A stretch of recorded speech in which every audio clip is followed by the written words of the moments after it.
প্রিয় শিক্ষার্থীরা, আজও আমরা বিভিন্ন জব পরীক্ষা, নিয়োগ পরীক্ষা, নার্সিং পরীক্ষা, বিভিন্ন ভর্তি পরীক্ষা, ব্যাংক পরীক্ষা বা এসএসসি পরীক্ষা এদের জন্য একটা টপিকস নিয়ে আসলাম।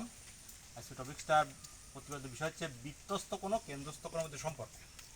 তাহলে আমাদের একটা চিত্র আমি দেখি, বৃত্তস্থ কোণ কোনটা আর কেন্দ্রস্থ কোণ কোনটা। একটা বৃত্তের এই কেন্দ্রাবস্থ কোণটা হচ্ছে কেন্দ্রস্থ কোণ, আর এই বৃত্তের পরিধির উপর বা পরিসীমার উপর অবস্থিত কোণটাকে বলা হচ্ছে, এই কোণটা হচ্ছে বৃত্তস্থ কোণ বা পরিধস্থ কোণ। তাহলে আমরা বৃত্তস্থ কোণ বা পরিধস্থ কোণ চিনলাম এবং কেন্দ্রস্থ কোণ চিনলাম। কেন্দ্রাবস্থ কোণটা হচ্ছে কেন্দ্রস্থ কোণ, আর পরিধির উপর অবস্থিত কোণটা হচ্ছে পরিধস্থ কোণ। এই দুটো কোণের মধ্যে কি সম্পর্ক?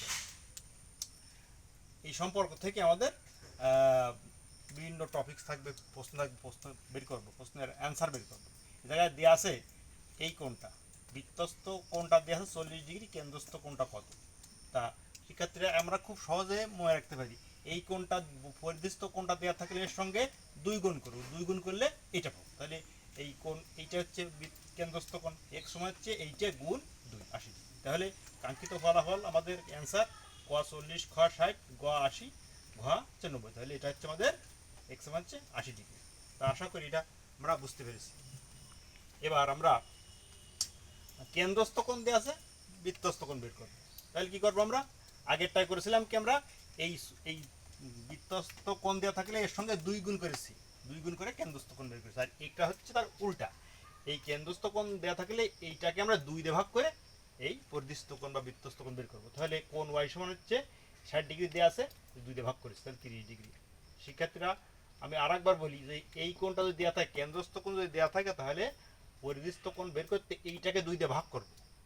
তাহলে ভাগ করলে এইটা আমরা বৃত্তস্থ কোণ পেয়ে যাবো। তাহলে কাঙ্ক্ষিত ফলাফল আমাদের ক 60, খ হচ্ছে 120, গ 30, ঘ হচ্ছে 90। তাহলে আমাদের সেই সঠিক আনসার হচ্ছে গ নাম্বার 30 ডিগ্রি। প্রিয় শিক্ষার্থীরা, আবারও আমি এই ক্লাসটা আরেকবার রিভাইজ দিয়ে দিচ্ছি, তো আশা করি তোমরা বুঝতে পারবে। আমাদের যদি বৃত্তস্থ কোণ বের করতে হয় বা আমাদের যদি কেন্দ্রস্থ কোণ বের করতে হয়, কোনটা দেওয়া আছে আমাদের? বৃত্তস্থ কোণ দেওয়া আছে, কেন্দ্রস্থ কোণ বের করবো। তাহলে এইটার বৃত্তস্থ কোণকে 2 দিয়ে গুণ করে এইটা বের করবো।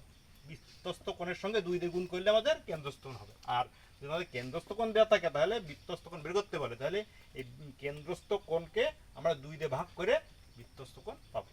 তো আশা করি সবাই ক্লাসটা উপভোগ করেছো। সবাইকে ধন্যবাদ।